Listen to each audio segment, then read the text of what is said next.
such time as he may consume to the legendary congressman from Alaska and the sponsor of this measure, Congressman Don Young. Gentleman is recognized.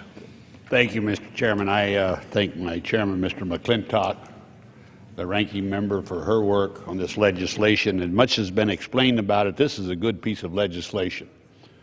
I will submit for the record my written statement. I'm not going to take a great deal of time, but it shows that we can work together. The stakeholders got involved 4 years ago. We wanted to make this permanent. We worked it all out last year, and we passed it, and it got bogged down on the other side. But it's a chance where we can show and take programs and put them together with tribes and have a better efficiency for the dollar we spend. If we do more of that in this Congress, we'll have a lot better Congress and a better nation.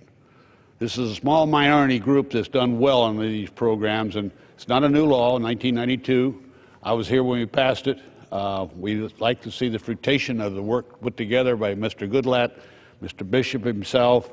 I would say that Mr. Brady, Chairwoman Fox, and they all worked together with their staffs to put this, I think, excellent piece of legislation together to put to the voters on this floor, and I urge the passage of this legislation. Yield back the balance of my time. Mr. McClintock reserves. Mr. Speaker, I have no additional speakers and reserve the balance of my time. Gentleman reserves his time. Mrs. Torres. Thank you, Mr. Speaker. Since we have no additional speakers, I am happy to close at this time. This is an important program that deserves to be reauthorized. As we know, this bill passed out of the House last Congress without objection.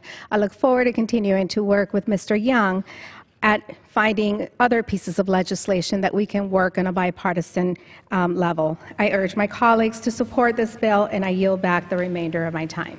Gentlelady yields back her time. Mr. McClintock. Mr. Speaker, I'd urge adoption of the measure and yield back.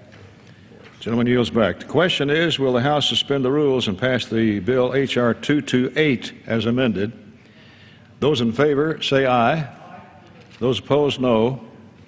In the opinion of the chair, two-thirds being in the affirmative, the rules are suspended, the bill is passed, and without objection, the motion to reconsider is laid on the table.